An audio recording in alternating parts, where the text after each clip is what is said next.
All right, so I got Ryan Owens, the real CEO of video, and the Chief C. Enthusiasm Officer. Yeah, I was going to elaborate. Chief Okay. Enthusiasm and Chief Energy Officer Yes. of Yes. Milestone Title, and also of RyanOwens.com.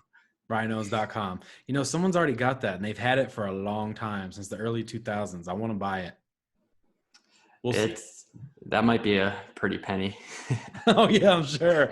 There's a lot of Ryan Owenses, though, I come to find out, but there's only one here in Tampa, Florida, that we're talking to on video today.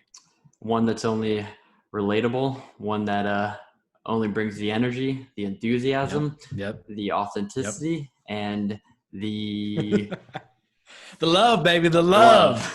love. Thanks for elaborating on that a little bit. No When he's talking problem. about remarketing Ryan, you'll find me online, but the RE is not for real estate, it's for real energy marketing. And that real, like he was bringing up, it's actually reliable. But what did you say? You said I said relatable. relatable. I like that. It could be relatable or reliable, and enthusiastic, authentic, and loving energy. That's what I think all of our marketing should have. So thanks for introducing me, big bro. No problem. Glad to have you. So Glad to be here. let's give what where did you because you started in mortgages before you even got into the title. Correct. So how did you even get into mortgages? That's a good question. I actually got into mortgages because traffic in Tampa is really bad. Traffic? I'll explain on that. So I come down here I've had previous experience, sales experience, but in the car industry. And I was going to help a car dealership start their first internet sales department on Highway 19 in Clearwater, or up Clearwater, up on Highway 19. So I was living in Mango, Florida, which, if you don't know where that's at, it's across the street from the amphitheater where all the big concerts, the Florida Fairgrounds. And I realized where I come from, 25 miles is about 25 minutes to get 25 miles. To get up Highway 19 from where I was at, that was about an hour and a half. And I Yeah. didn't realize that. And then an hour and a half back. So that's 3 hours of my day that I would be driving in Tampa traffic. And that's why they had the 275 construction and all kinds of crap. So it would have been just, my life quality would have tanked. So what I did is I scrapped that idea, and I actually went to, I got a call from an old high school friend. And this person had said that, hey, I know you're ambitious. I know you're going to start a new life. If you really want to be successful in Tampa, I got somebody I want you to call. His name's Ryan. He's in the mortgage industry. Another Ryan. He's in the mortgage industry. You should call him right now. So I did. And this kind of happened with like perfect timing. So Ryan brought me in for an interview. And in the meantime, I went to go work at a bar in Valrico called Raccoon's Bar and Grill. It was the smokiest bar you'd ever seen. All regulars from like the 70s. I had to lucky I didn't walk out of there with emphysema, even the short amount of time that I was there. But I actually used that money to pay for my mortgage test because Ryan hired me on the spot when I had my interview. So I started in early 2015 in the mortgage industry due to the fact of not wanting to drive for 3 hours a day, and then getting a call from an old high school friend about getting into the mortgage industry. And that's how it started. And by the way, just another detail is my mom had been in the mortgage industry for about 18 years at that time. So I was familiar with it, but just never saw myself as actually getting into it, even though I had interviewed with one of her branch managers at a period of time, a couple of years before I headed to Florida, but it was nothing I'd ever thought that I was going to do. So that's the story. So did you end up killing it right off the bat? What I did was, what they realized, they had just come out of the company that we were with. It was called My Mutual, just branded from Michigan Mutual, which is based out of Michigan. They were a wholesale company, and the people that was starting the branch that I was a part of just came out of the refi boom. They were phone people. They were pulling in refis like it was nothing. And they weren't used to the purchase market. 2015, 14, 15, we started getting into the point where we need to have realtor relationships again. So what I did, and what they recognized, is this guy needs to market for us. we're actually not too used to going out and talking to people. This guy seems like he might be able to do it. Let's send him out there. And I was super energetic. I mean, I was kicking down doors of brokerages and, gatekeeper, schmatekeeper. I'm trying to get in here and talk to some people. So I brought a lot of attention in business but I wasn't that good of a loan officer. I didn't know how to work a 1003. I wasn't sure what the debt to income ratio was. This crazy system called Encompass that this old lady from California tried to teach me in 3 hours. They recognized that I needed to go out and market the mortgage company. So that's what I started doing, and creating relationships right from the beginning. Never wanted to be a loan officer. I wanted to hopefully get to a point where, like, I had it, they were doing all the paperwork and stuff, and I was going out and creating relationships. That's my ideal situation for me. So when you say kill it, I was solidifying some of the relationships that they had just started and also bringing in new ones. But what I did kill it with was with video, because nobody was doing video at the time. I mean, nobody.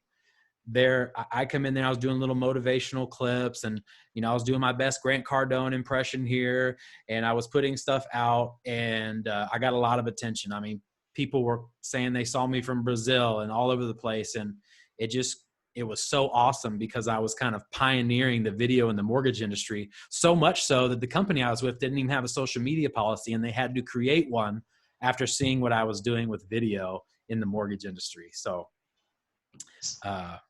Killing the relationships. That's what we did.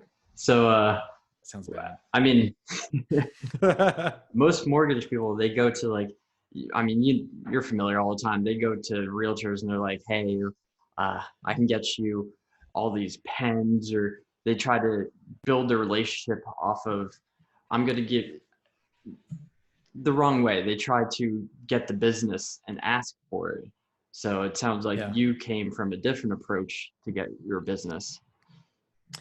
Yeah. And I did that too. I mean, I had all the accoutrement, we were always taught, I mean, we were just relying on other people in this new industry. Hey, we got pens and pads and all kinds of stuff, take that in. It was the approach I seen a lot with the insurance guy coming in to prospect us, for us going out, donuts, coffee, these different things. And it was just kind of the way that we were taught. I don't blame a whole lot of people that do it or still do it, because that's what they know. They were taught from people that did it before them. And, there is something classic and that does work, because there's your open opportunity to come in, and some of them just really use the donut to get in the door, and then they were able to create relationships. But hopefully no one was thinking that was their true value, how many donuts that they brought in.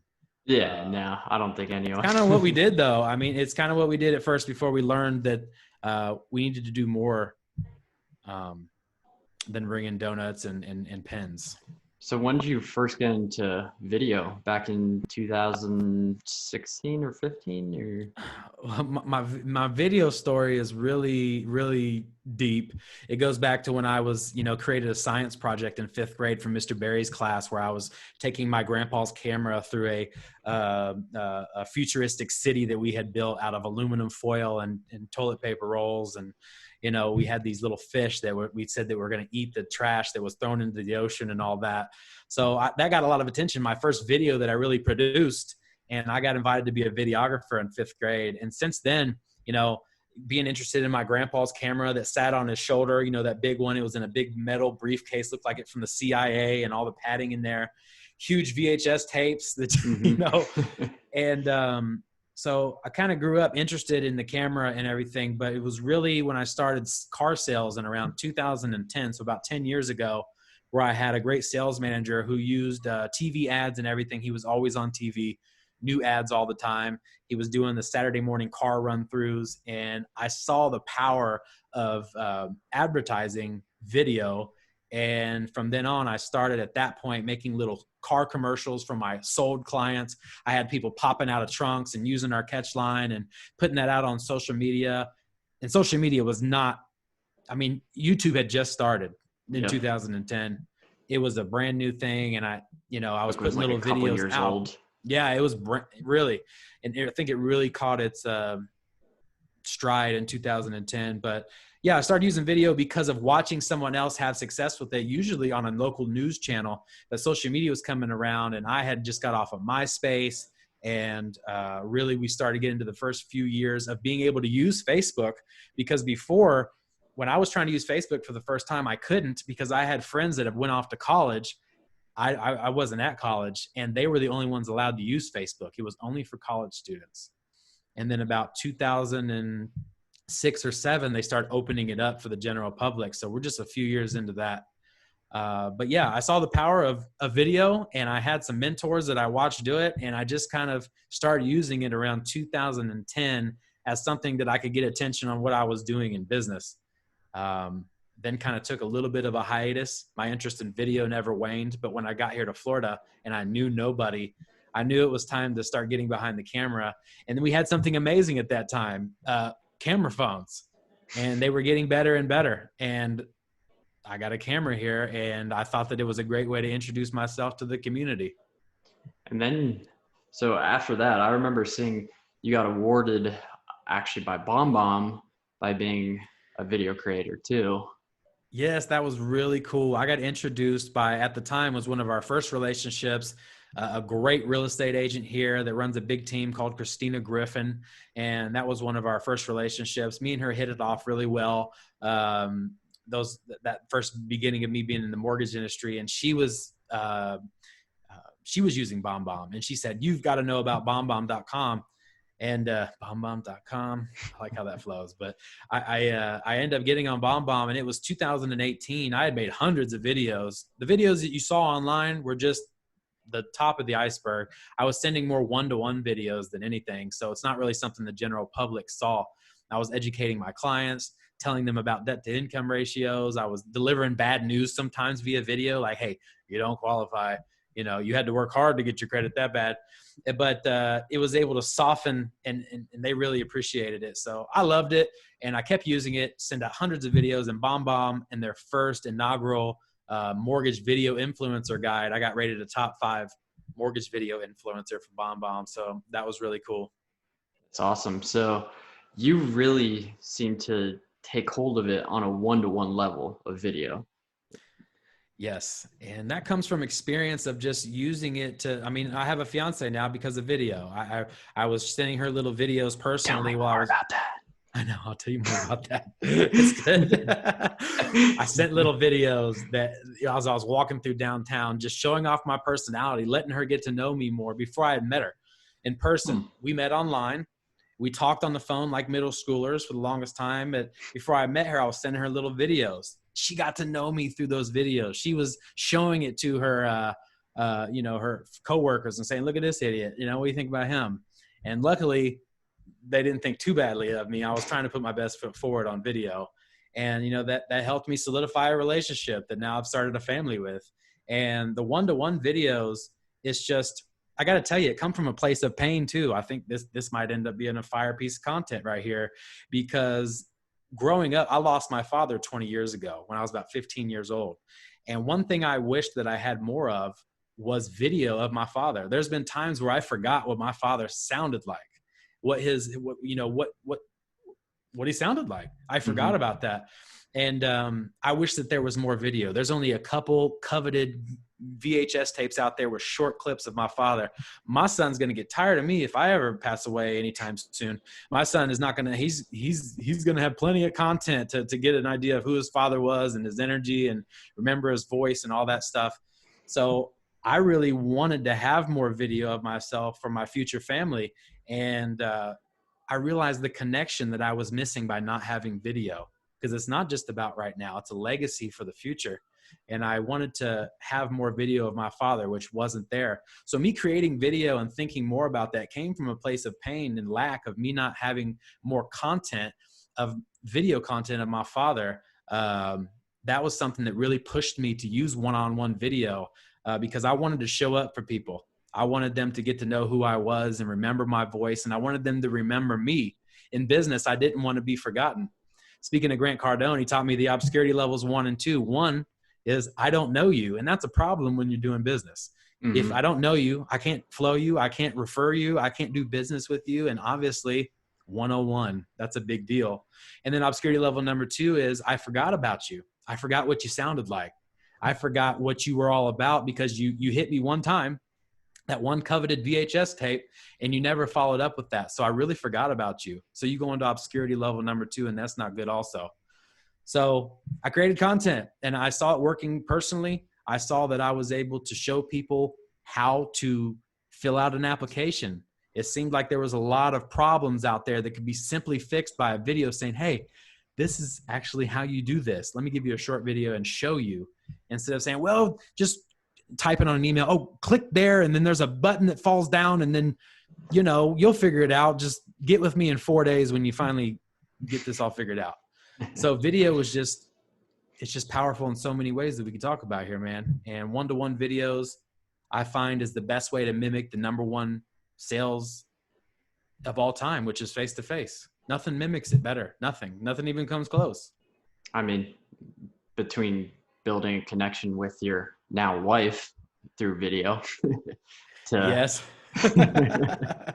Yeah, that was a good one. I did a pretty good job with that one, because I was just having fun and being myself, because that's the other thing, is that if you don't come off authentic, what's going to happen is you're going to run into these people, your future fiance, your next client, and they're going to see that video was you putting on a show, was you not being authentic. And that really rubs people wrong. Even if they have a silent resentment towards that, they don't tell you like, hey, like you're not who I thought you were. You're not who you showed up to me as and who I first got to know. So being authentic on video is just so important. Even if you're a crazy madman or you're a shy introvert, still taking the braveness to get on video. Whoever you are, you have to be that, so people can connect with you and stay connected when they meet you in person. Because I always hope that video are going to lead to a real relationship, a hugging relationship, a touching relationship.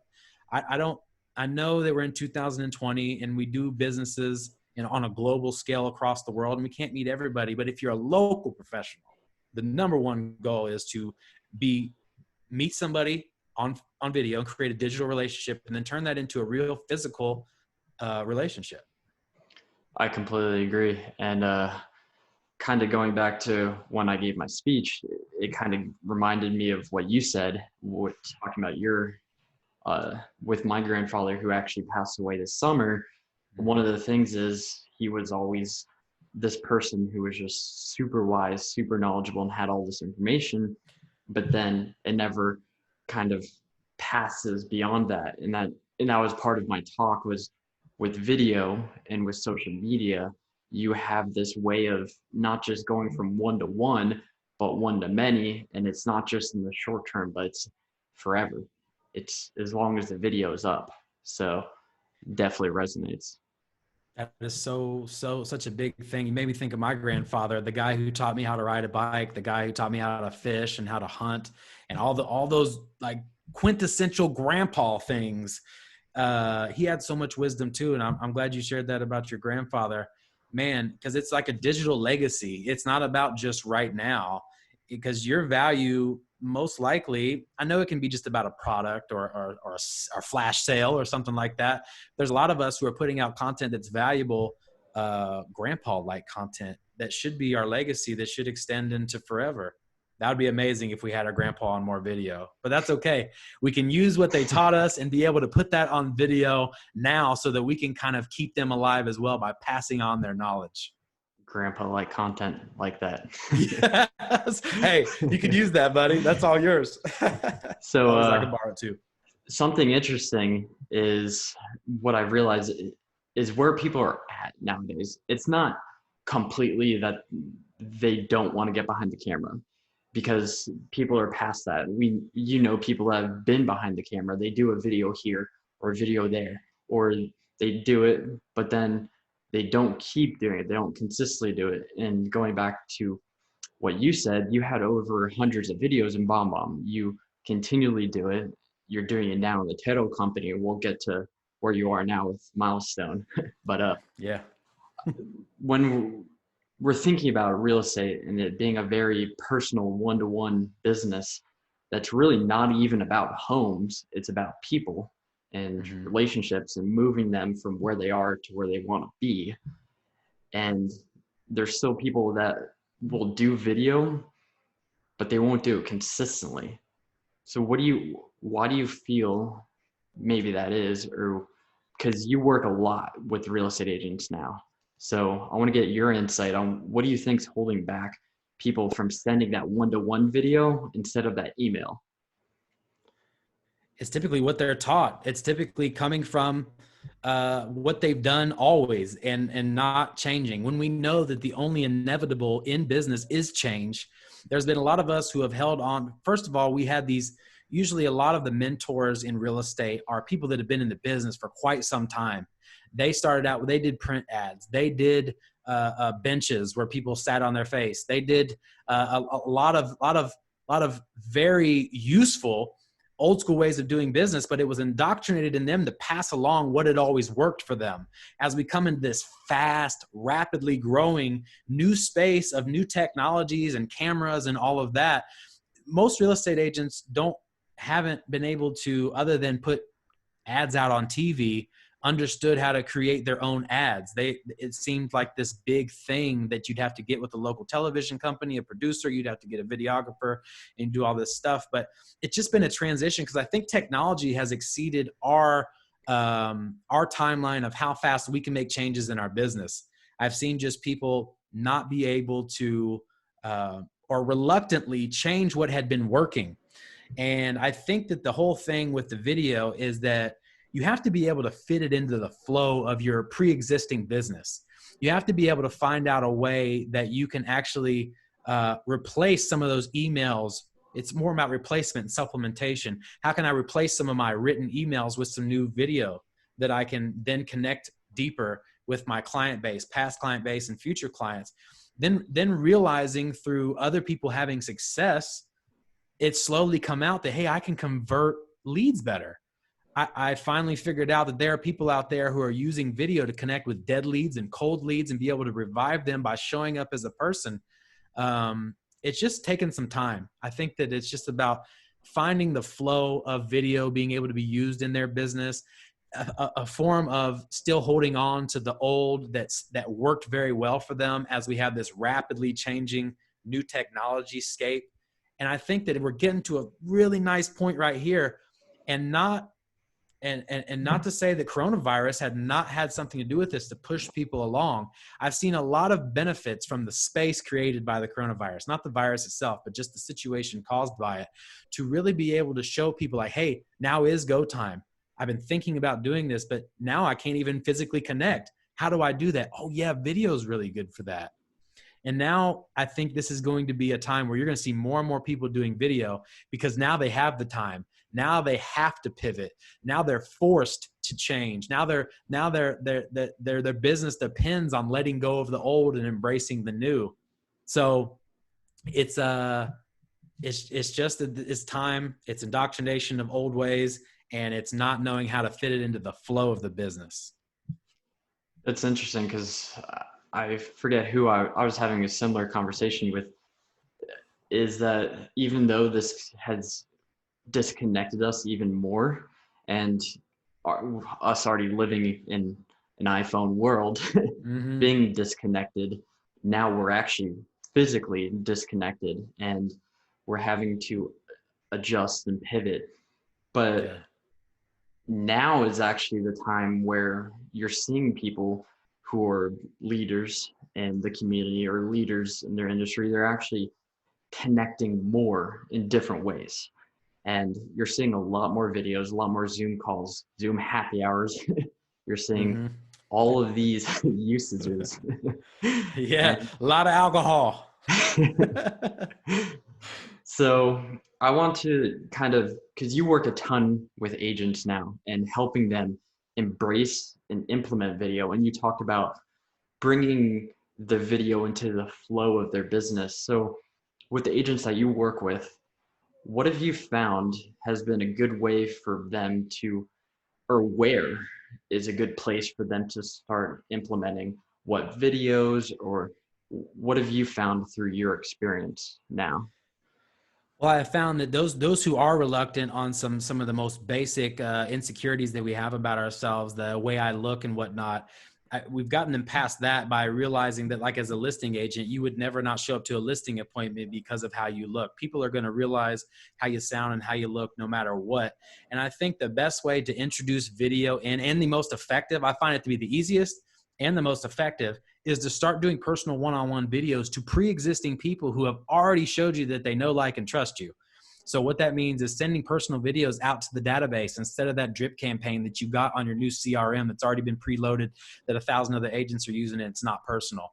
By replacing that with a one-on-one video and showing up for people that you know already know how you look, how you sound, they've already been to closing table with you, they've already bought your product, they've already, been to dinner. These people, you don't have to worry about your concerns or judgments. And instead of going on to a full campaign or a series of videos online with people you don't know, trying to drum up business and not sure if you found your groove or your voice yet, and you're trying to create campaigns or interest in your business, that seems more daunting than creating a one-on-one raw video. I mean, there's no need for editing.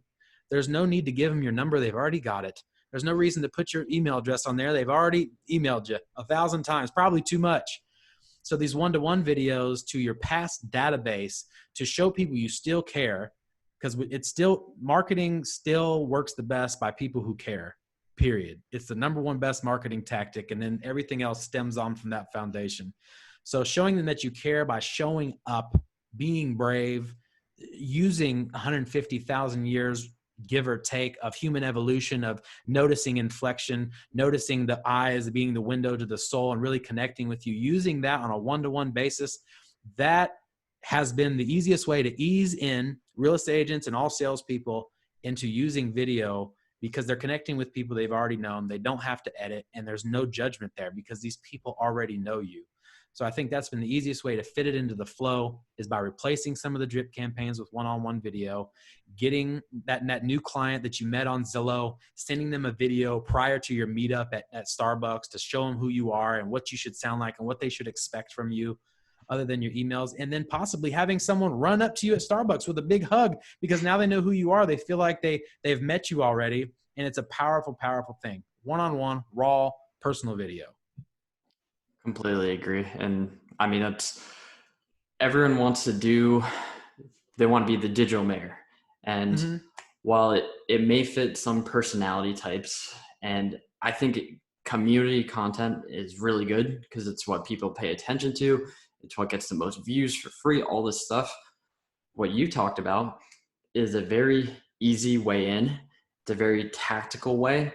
Not only does it allow you to build the relationship on a one-to-one level, but it also helps you end up generating business anyways. So yeah, because you're going to end up converting the lead and nurturing the lead because they see you. They actually build a connection with you. So, and that's what it's all about.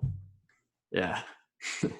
That's what keeps you in business. The people that love the one you're with. I love that song when I think about doing video and all this stuff. Love the people that, when I first got into the title business, which we can be sure to talk about, but I didn't want to go out there and just try to get every client that I could. I wanted to get a good base of good people that I could reciprocate and do business with and love the one I'm with. Instead of going out there and get a new batch of new clients and whatnot, why not spread the love with the ones that you already have who have showed you that they like you? And through that connection, they can then, because birds of a feather flock together, put you into a new network and be able to expand your reach with those core people. Don't forget to love the ones that you're with. Don't forget that. Yeah. And you said something interesting and kind of caught my attention is you said everyone already knows your phone number. Everyone already knows your email, something that, and again, this goes back to, this is what they're ingrained with. They start the video saying, hey, my name's Andrew. I'm with X and Y Realty. Well, if they're on your social media, they already know you. And if you end with, hey, this is Andrew. Thanks for watching. Call me if you want to buy or sell in the next 360 days. Here's my phone number. If they literally switch that and stop saying, hey, my name's Andrew with X and Y Realty. Here's my phone number. Call me if you're trying to buy and sell real estate today. Saying, hey, comment below. What do you love about the community? Or what do you have questions about the real estate, the home buying process? Or creating that conversation, inviting them to a comment rather than trying to get the sale from the end of the video. Yes. Man, conversation turns into conversion, period. And there was a mic drop moment from Veronica Figueroa, a great team leader in the Orlando area real estate agent, said, "My crappy video will beat your non-existent video every single time." You were there. You heard that. And that's so true. So these agents who are putting off their name at the beginning, not a good way to do it, but they're doing it. So I like the people being in different seasons of their video marketing. And, I used to use bumper videos. I'd have a big twirling logo come down and there'd be music and all this stuff. Like, you can't do that anymore because we don't have attention spans for that. There's too many videos now. We have 5-second attention spans as opposed to a goldfish at 6 seconds. So we need to be able to get to the point quickly. And yes, you had such a good point. You're on my Facebook page. You saw my name up top. And hopefully in my about section, which people should know how to navigate to, or in my little bio, I should have contact information in there. Hint, hint, anybody who hasn't done that. Make that available. But yeah, we don't need to give people our name anymore. We don't need to do bumper videos. We need to get right to the value immediately. And I forgot where I was going, but there's where I went. Nah, it was good. So we talked about the one-to-one, the personal. Now let's talk about videos that people can consistently put out on social media, because one of the things that people always kind of go through their own head about is, what do I post? Is what I'm posting good? Is what do I need to create? What type of content should I do?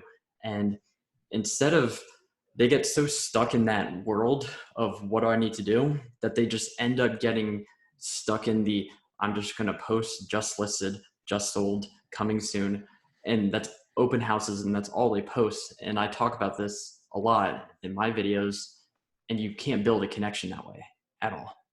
No, why would you? Nobody told them that they would. They just were trying to they were just throwing spaghetti on the wall, just seeing if it was done. If it stuck, that's good. If it fell, they need to cook the spaghetti longer. They're just trying things out, And people get analysis by paralysis, and they are needing to understand that, first of all, when it comes to what content can I make, I'll latch onto that real quick. What are your most frequently asked questions in your business? What are people texting you, emailing you, calling you about all the time? You have to have a list of that. What is that? There's your content right there. Your very first content is answering frequently asked questions and putting that out there. They won't be so frequently asked anymore because you'll be a resource to be able to give that information. So when they're thinking about what it is you're talking about, they're going to come to you. So making content is easy. I mean, it's just about reverse engineering education. What do people need to know? What do you know that you think the whole public knows because you're so used to hearing it every day that they need to know? And why aren't they hearing it from you? Why do they have to go to another YouTube channel to hear it from another agent who's off in Georgia? You're lucky they're in Georgia, because if they were in your local area, I'd be calling them instead of you. Why aren't you sending out education about all the most frequently asked questions? If that doesn't give you 10, 20 pieces of content for your starters, then you haven't been in the business long enough, and you need to get some more frequently asked questions. But when it comes to what's working, who cares? Veronica Figueroa said it best. My existent video will beat your my crappy existent video will beat your non-existent video every time.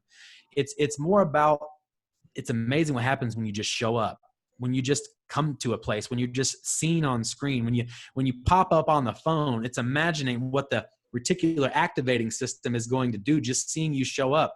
Oh, I never even thought about giving him business or doing business with that person, but because they just showed up, it didn't matter what your video was crappy. They just saw you.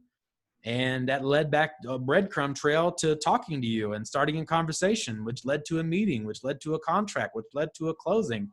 And it's just about being there for people, regardless of what the content is.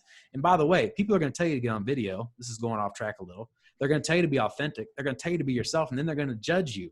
But guess what? Their judgment reflects them, not you. Don't ever forget that. Mm-hmm. So is the content good? I don't know. Let's get 2-3 years of content under our belt and then evaluate it. Exactly. And you hit on something big when you said, what do people ask you all the time. It reminds me of They Ask, You Answer by Marcus Sheridan. Mm. He runs Impact. It's this huge content inbound agency that's huge in the content and inbound space, really well connected with HubSpot and all that. I'm not going to go into it, but let's just say he's gotten millions and millions of dollars from the content he's created. And one of his video topics is, what's that 80%? What's that 80% that people keep asking you? What if you could answer that over video? What if you could shorten the sales cycle because you already answered all their questions before they even talk to you? That's huge. That's what I'm saying. You're not going to have so many frequently asked questions. Let's get to the meat. Forget the potatoes and the side dish and the appetizers and all of that. Let's get to the meal. That's one of the powerful things that I'm sure we could come up with more of, putting out questions that you always get and you know they're coming and you get frustrated. Somebody asks you the same daggone question and you have the nerve to get frustrated about it. Like, oh, here we go again. Why aren't you prepared? Why don't you have content that's already been viewed by these clients? Kick yourself in the ass and make it happen. You don't need to be asked this all the time. And even when you do, why not have a quick piece of content that you can easily forward out? You don't have to mess with it. Boop. See ya. Answered.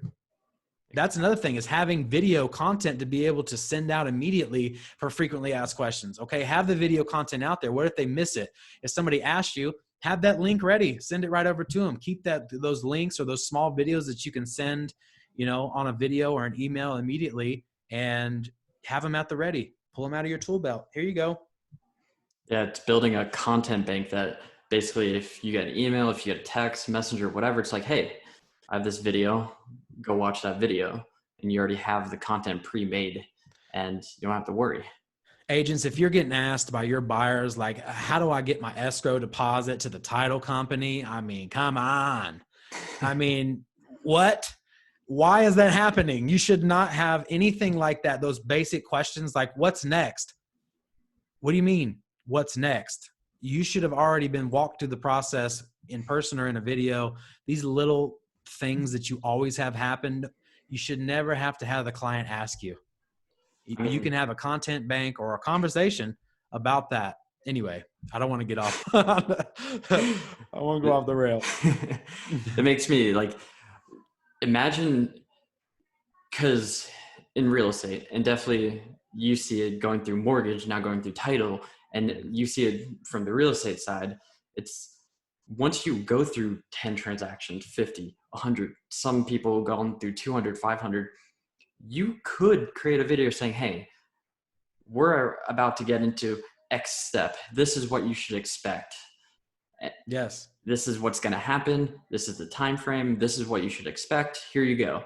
Send that video over. No questions. You already educated them on what's going to happen, what's the timeline, what they should do, and what to expect. So they're not surprised by what's going on. That's a campaign, and they should never be surprised. And here's how you agents can help with that.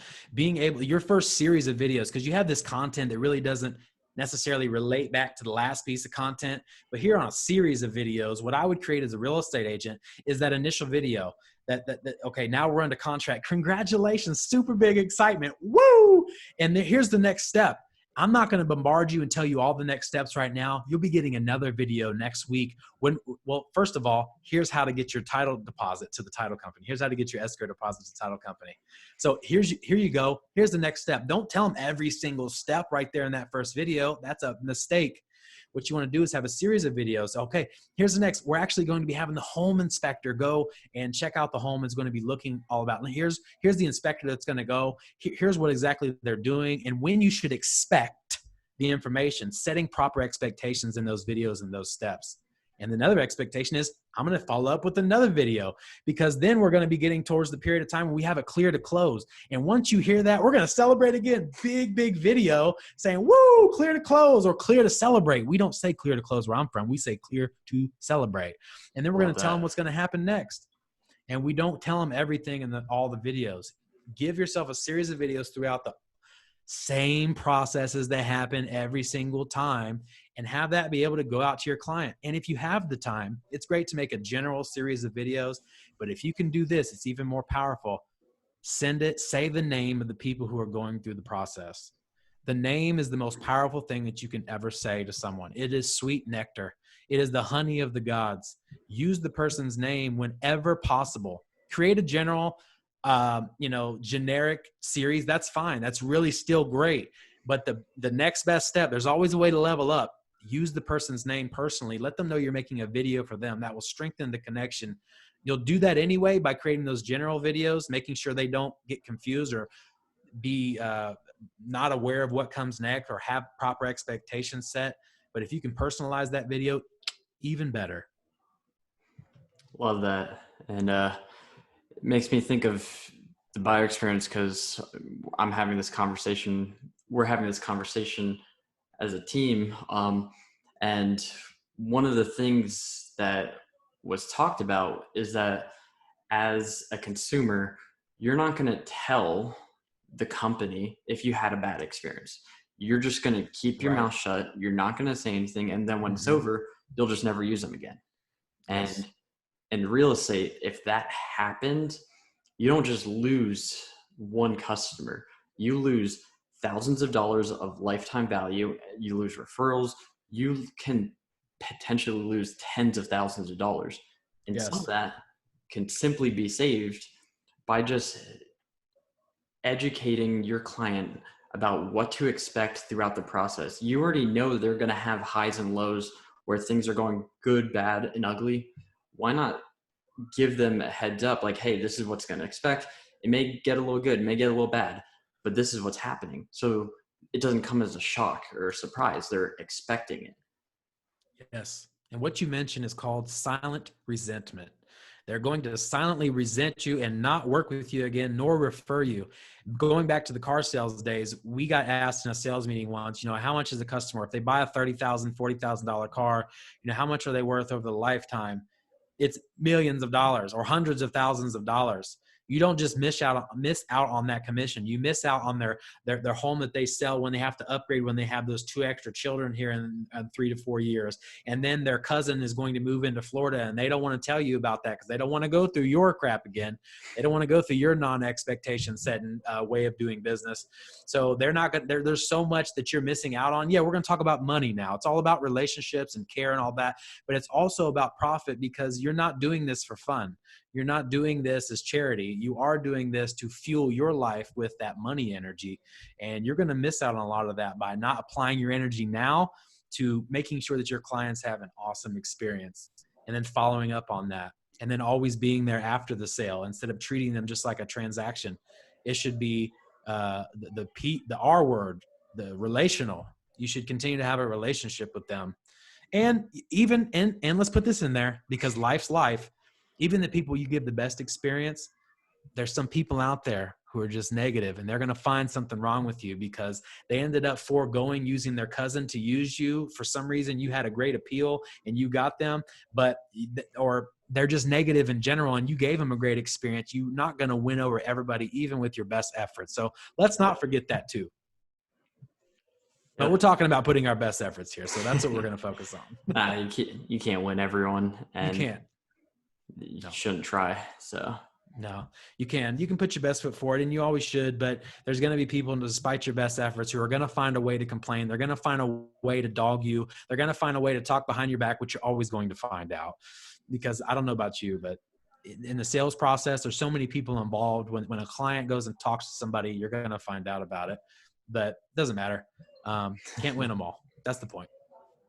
Love that. Now, I want to talk about something that really stands out about you and something that throughout this conversation actually got into a little more light is you've found your unique way, whether it's a mortgage or title, to serve clients in a way that is a huge value add to them.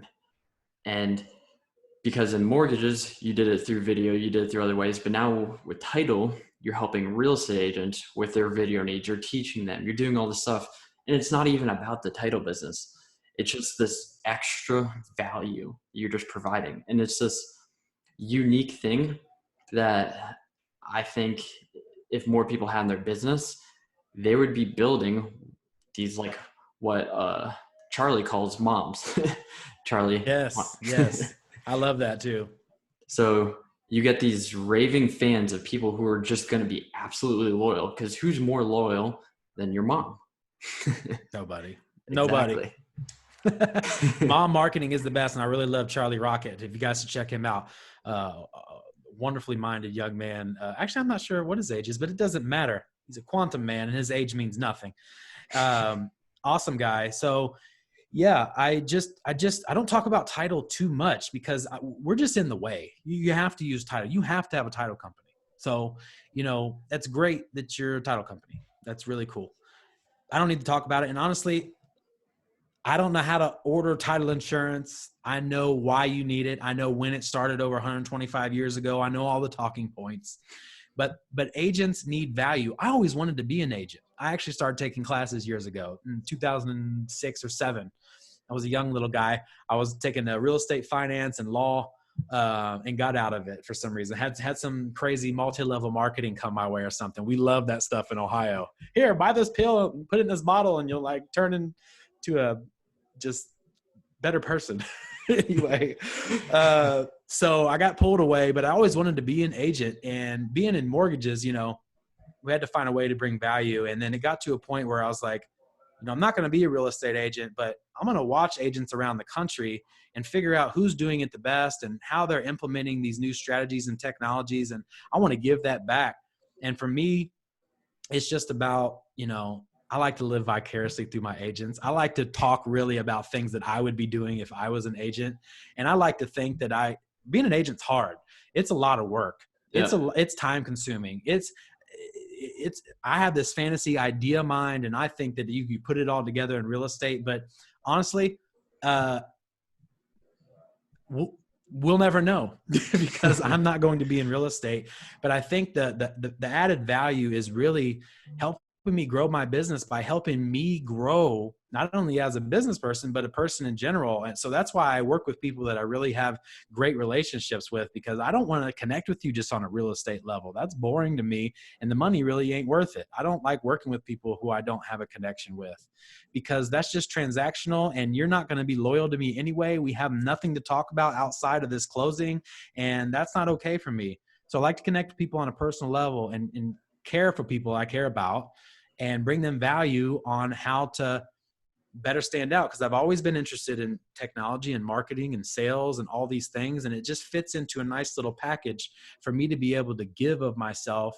And we have the internet now too. I'm in multiple groups across the country with fantastic real estate agents. I've been lucky to create relationships with some of the top agents here in Tampa, and not all that work with me. A lot of them they're so big up there, they own their own title companies. They won't send me a deal anyway because they got their own thing going on.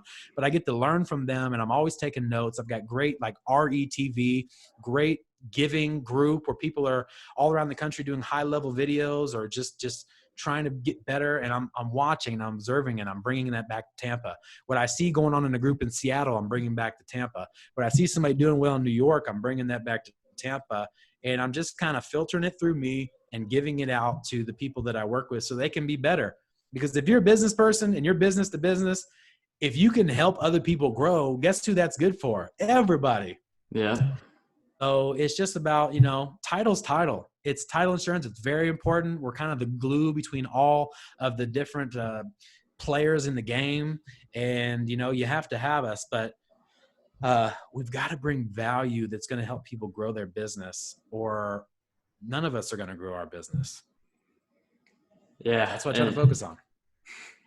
It's good. And realtors definitely have a difficult job. They're firefighter, they're therapists, yes. They're a marriage counselor, they're a wedding coordinator, they're the coach, they're everything. They really are.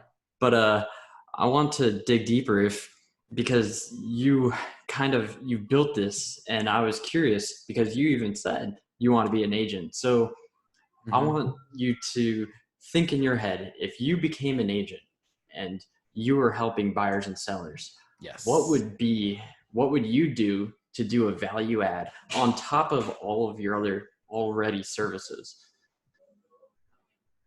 Well, I'm just jumping in the real estate business and I've already got a bunch of services? Are you talking about the things that I said that I would do via video and all that, the little, or walk me through that again? What would Yeah. you want me to get into the mind of a real estate agent? Yep. So get in the mind of the real estate agent, Okay.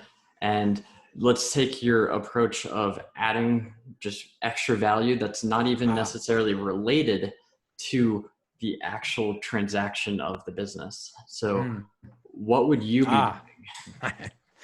Okay, gotcha. First things first is that this is not transactional. Number one, okay, I would send out what's called an all about you form. Either I would be interviewing them and answering these questions and writing them down myself, or I would send them an all about you form. I'd be finding out what's your favorite restaurant, who's your dog, how many dogs you have, what are their names. I'd be knowing what's your favorite color. I'd know what your favorite flower is. I'd know what do you like going to the movies? Do you have a CPA? Do you have a financial advisor? Do you have these different things? After I got past the fun questions, I'd get into that. So I'd be able to, number one, refer you out great people that I have in my network that I might not have known about, so I can reciprocate even further past this relationship. And then I'd be able to, if I screwed up during the transaction, I'd be able to send you your favorite gift card over to Carrabba's because I know that's your favorite restaurant. That's going to soften you up a bit. Sorry for making that mistake. But that's what I would do. I would get to know my people from the very beginning and find out who they are, why they are, and what they care about, so that I can continue using that number one tactic or whatever for marketing, which is caring. I want to care about my people.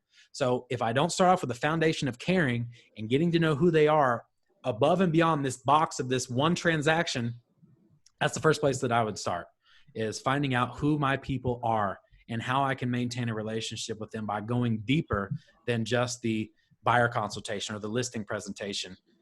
Know who the people are at a deeper level. That's number one. Absolutely love that. All about you form. You guys need to get one right now. You need to have your name and your logo up there. That's all good. And just ask questions. What's your favorite restaurant? What's your pet's name? Do you have pets? Where do you like to travel? What's your kids' names? When are their birthdays? Get the birthdays so that you can, do a little something. As you got to know them, don't send them a generic birthday present. They said, okay, I moved from St. Louis. I'm a big Cardinals fan. Excuse me. But I'm here in Tampa now. Okay, so guess what? Guess who's getting a Cardinals hat on their birthday? Not something that I thought that they'd like, or some freaking Fidelity Mortgage, pad. Send them something that mattered to them through that inquisitive mind of yours, asking how I can care about you more. Know what they like and send them something on their birthday. So all about you forms. I think that's a big thing right now. I'm glad you asked that question. But then where do we go from there? Yep. So next question. So what would you do? Because that you can do kind of throughout the transaction, you can do it after. So the biggest problem that a lot of realtors have is, one, staying in front of and continuing to earn the business of the clients on the back end, but really turning their clients into absolute raving fans. And connecting it back to your added value. What do you see any area of opportunity for someone to do stuff on the back end that would be additional added value for clients that's not about the transaction, or something that you would do? You have to ask questions. If you don't know your people, you can just guess and assume and try to throw, you can spin around in a dark room and try to hit the dartboard with a bullseye with your dart. What you need to know is you need to ask questions. If you don't get to know your people, you will not know how to add value. You will think that everyone responds to value from the same little box that you pull out of to give people things or tell people stuff. You need to know who people are. So getting more relational as you're going through the process of the sale, using that all about you form to understand, okay, this person has a daughter going to a certain college here in the next year. I'm going to make note of that. And then I'm going to send them something that's going to help them be able to navigate their school better, or send them a book from a former alumni, or something that just lets people know that you were listening and that you did care. It's not a tactic. And there's a great book here, by the way. This is a good plug. I don't even, I need to show you this book because you need to read it. Here, this is a good one. This is it. This is all, This, I know nothing. I just want you to know, I don't know anything. I only know things from other people. All I know is from stuff that I've read and watched on YouTube and stuff. I came into this world in 85 blank. I knew nothing. Nobody gave me a manual. I had to read books. This is a great one. Sorry, that's how I introduce stuff. Mr. Smooth. This is a great book because it's the art and science of selling through relationships. Look, guys, it's love that it. big, but it's huge. It's because there is an art to this, and it's about being relational with people, and you can add value only if you know the person, because you can't, there's no such thing as a one size fits all value package for everybody. That's not a thing. Throw that away if you have that thing.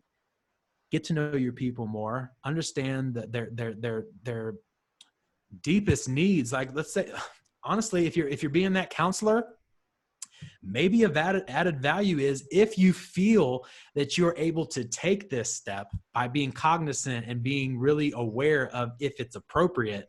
Someone's going through a tough time in their relationship. We all have had that. Maybe there's a book that you have that you could send over. Maybe there's a suggestion of a local, counselor that really benefited you in your relationship. Send that over. Be aware, because that's a deep subject, that you're able to do that and take that step. But if you became relational and you've got as far as them opening you up to their relationship, maybe it's something like that you can really benefit them. They can save their marriage and not just save their escrow. That's a thing. I like it. So, Karen, the one thing that seems like a real trend throughout this whole entire conversation is literally just caring about the relationship at a authentic level, and I think that's huge. So kind Yes, it of, is. I think you answered a lot, and just want to be cognizant of your time. So This has been fun. These are great questions. Like I had a lot of, this was juiced me up because it is about caring for me. And, I'm a caring guy. I'm a spiritual guy. I'm a family guy. I'm a first time home buyer guy. I'm a mortgage guy. I'm a real estate lover. I mean, this all combines into this, exciting subject for me. And I think that it all does boil down to care and getting away from being transactional and being, relational, especially if you're not a huge agent, just having this big machine and you're a mom and pop smaller business that does 20, 30, 40 transactions for the year. Man, this should be your main focus. If you have aspirations to be that big agent, you need to get more relational. Use those one-to-one videos. Use that all about you form. Find out where the daughter's going to school. These is just going to grow your business. And not for me. Yes, I've experienced all this, but again, there's some amazing people who told me about this. Gary Keller. I'm not, endorsing Keller Williams, but he's got a millionaire real estate book here, and it's got some awesome stuff in it. I'm just using what I've read and what I see working out there, and caring always works. absolutely agree. So You're the man. you're the man. This So has been fun. where's your focus in 2020 and 2021? What's Ryan like? Okay, I've been doing this, but, or maybe I want to go all in on this, or like, where are you? And it doesn't have to be you can go anywhere with this, but Okay. where is your head at, and where is your focus in the next, say, 6 to 12 months?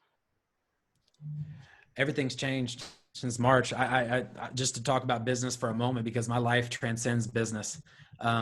I was bringing in a lot of attention to my company. It was going, like, things were growing big. I was watching it happen as I was being more relational and giving love and energy, being reliable, enthusiastic, authentic, and loving with my marketing and being out there. My business was growing and I saw big things happening, and they still are. But once this situation happened, this divine pause took place, I started reevaluating my life, as I find that a lot of us are, whether we're talking about it or not.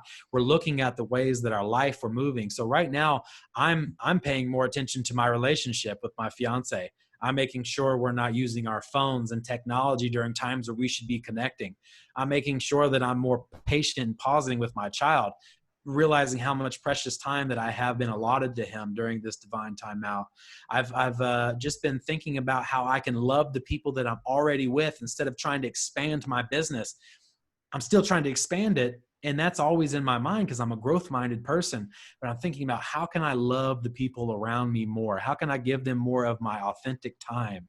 So that's really where my head's at, is how can I love my family and connect with them deeper? How can I already just get deeper with the people who already know me and do business with me? How can we get deeper with our relationship? So it's really deepening relationships right now and deepening relationship with my God and my higher power that I believe in. And it doesn't matter if you believe in that or not. It's just connecting more with all the facets and relationships in your life. And that's number one where my head's at right now. Is that where the new podcast is coming from? There is. And it is Awaken with Ryan, and it is on Spotify and anchor.fm. And it's really exploring things, nothing to do with sales and marketing. It is life. It is about connecting deeper, becoming more aware of what we were doing with our lives, and just really just coming fully actualized, brightening up, coming alive, and being positive about some of these negative talking points going on right now. So it's growing. It's a place to find my voice and for others to come listen as I do that. So tune in. I'd love to have you.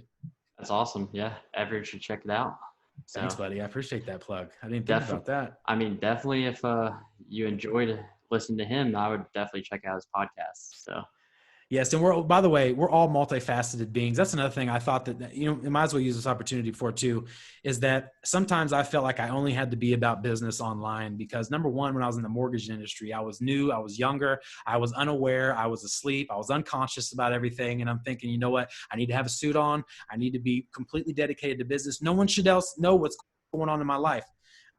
Don't do that. You're a multifaceted being on this earth. And if you have pursuits that are going to enrich you, they're going to allow you to express yourself and cause an outlet and be a positive thing for the world, you need to do that outside of business. Because what I find is when you fuel your life with with the pursuits that really matter to you, the things you really care about, your identity. I want you to focus more on your identity right now, because your activity, your job, your income, you know, most of us are making a paycheck, or you have a job, JOB, just over broke, whatever it might be. I hope that's not the case for you, but that's an old acronym for job. I know that's not for anybody watching this podcast or this piece of content right now, but definitely fuel your identity right now. And that will bring you up, give you more energy than you can ever imagine. And that will runneth over into your activity or your business or your career.